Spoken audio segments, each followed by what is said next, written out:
Hi, everyone, and welcome back with Jeff Gardner. Jeff, we were talking a little bit about the water agency, Amador Water Agency, and the daunting task that it now has of trying to pass the CFD, right? And of course, they've tell us about how the water agency is going about it. I believe. I'll kick it off maybe a little bit. They basically said everybody shares some of the costs, like the billing costs, the different things like this. How many Correct. people we have, and so we'll put that like in a pot and split that up. That'll be something. And then the other thing is the water, I believe. Well, and then there's different ones, constituencies. like you in Plymouth would have a Plymouth debt service. Some of the other areas, Comanche has its own problems, issues, Right. so to speak, and so each area is being treated a little different. Tell us about how that's working out. Well, I don't want to step on Gene Mancebo's toes here, but my understanding is, and I've gotten familiar with Bob Reed rate studies, but he's cost allocated a lot of stuff, and stuff and issues that are associated with specific entities, Lamel, Comanche, COP, whatever, Right. Plymouth, Jackson. If it's specific to that entity, then those costs are left in that area. If the costs are system-wide benefits, then those get divided up based on some kind of formula. Typically, it's amount of users versus the total users in the system, or something like that. So you've got 5 or 6 different issues going on simultaneously in the water agency. You've got separate entities. You have wholesale users, Jackson, Plymouth, and Drytown, which buy water and resell it Let to me ask their you a question, customers. if I could. Why is it important for the water agency to come up with a cost structure like this?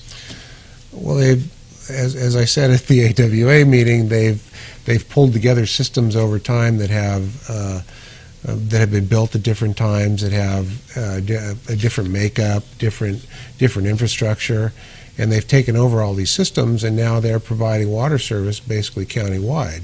So kind of like that we one time were like 5 different water systems. Then the water agency got put in charge of all of them, and they've been handling it like that. And now they're trying to, I guess, as you said, cost allocate, pull it into like one system, and then treat the outer agencies or the ends for their differences. Right. From my point of view, the system-wide rate study makes all the sense in the world, and there's a couple of benefits from doing that. It'll normalize the rates over the whole constituency of the agency, even though it's not all billed in one just giant system that's been put together. You actually have component parts still. It should level out the changes in billing. It's allocating debt service. They've pulled out debt service specifically from the service charge, so that part of the bill gets allocated a certain way, and it makes more sense the way they're doing it, and ultimately it's going to benefit the customers across the entire spectrum of their service base. And they have been. I mean, they've pulled all this stuff together over time, and as the growth was occurring, and they were pulling these things together and thinking, well, if we can continue to grow like this, we'll have the money coming in. We can afford to take on these systems and make them a part of one big system. They didn't stop to think along the way, what's going to happen if we don't continue to get the growth and we don't have the money that's associated with that growth. And that's where we're at now. It's a little hiccup in this thing, but I think they're trying to define how they can move forward. One is with a system-wide CFD. One is with a CFD on one of the constituent customer bases, the COP up country COP system, and they have an issue with, they pump water up and then it comes back down into our system, and that power cost is a huge amount of money, and it's only projected to go up over time. They've got $1 million into the engineering to build this gravity supply line.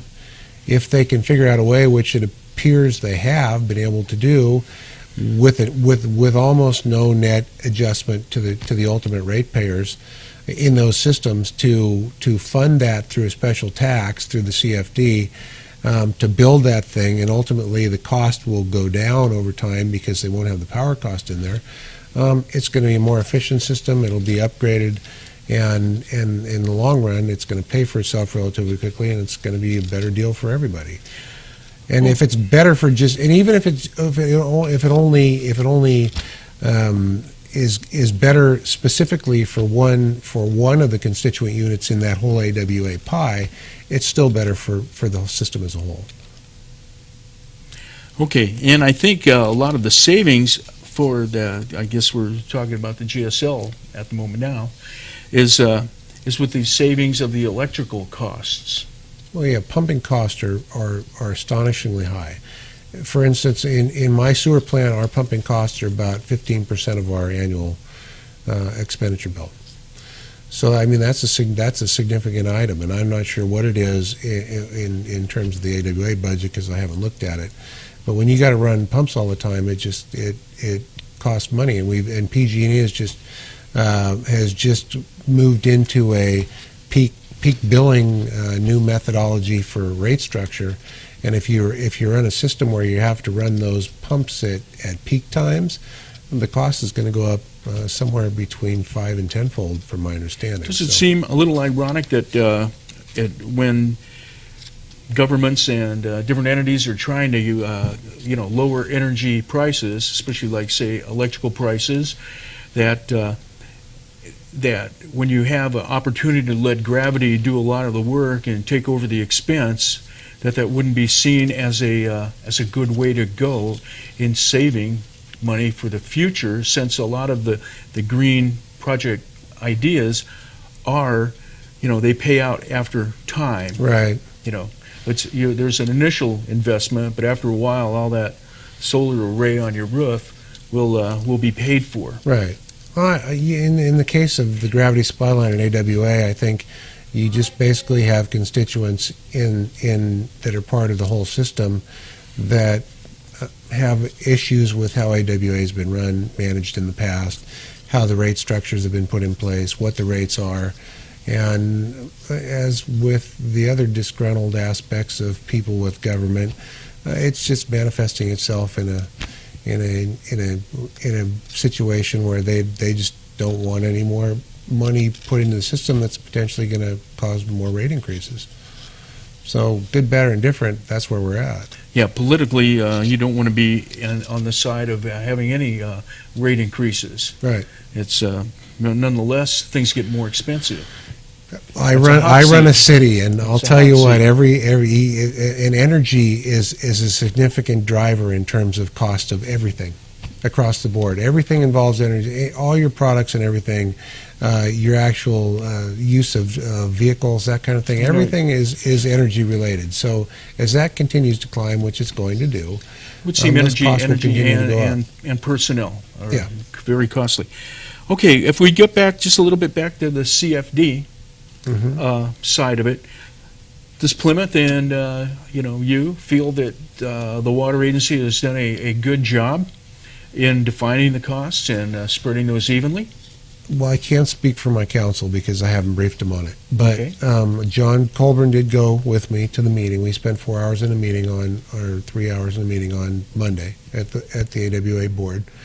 And having looked at it, we haven't had a chance to look at the latest iteration, but we did review in depth the rate increase study from March. And it appears, I think they've used some very innovative ideas to get to where they've gotten. Is innovative a positive?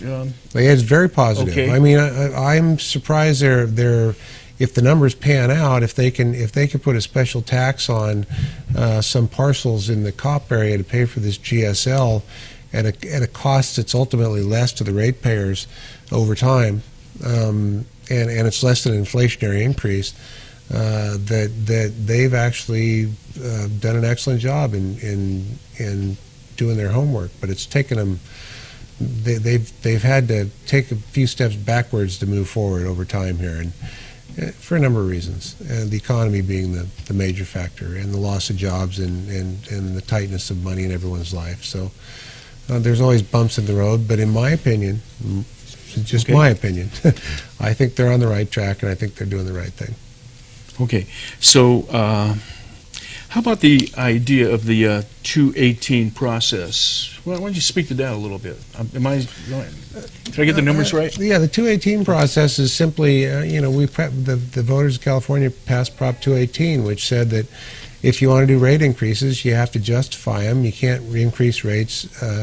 Your rates have to pay for the cost of doing business, and you can't just arbitrarily raise rates to whatever you want them to be. So it serves a purpose. It serves a good purpose, and for things, a lot of things have happened that have caused the cost of everything has gone up.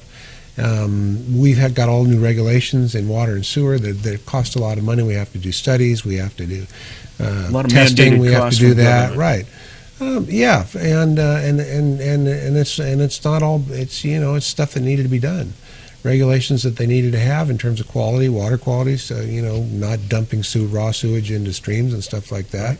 As our population has grown, we aren't able to just dump it into lakes and things anymore. So we've evolved since the 50s. We're still evolving, and we'll continue to evolve. And the cost factor in terms of doing that, my belief, what I've heard, is that the Water Quality Control Board has said that until your sewer bill is higher than your cable bill, then we shouldn't be complaining about it. Okay. Don't quote them on that, but that's what I've heard. Okay. We have 30 seconds. 30 seconds. I'll tell you, running a business, cities are a small business. In some cases, large cities are a huge business, and it's hard to manage the economics of it in a downturn. But it is possible. We're doing it over there in Plymouth. We're trying to get some economic development. We're trying to move forward, and I think the rest of the county is on the track to do that too. Okay, and I know you wanted to talk about that, so we'll have you back and we'll talk about those issues on the economy, okay? Okay. Thanks, Jeff, for coming by. All right, thank you. And thanks, everyone, for watching News in Depth. Thank you. You're watching Amador County's #1 news and sports leader, TSPN.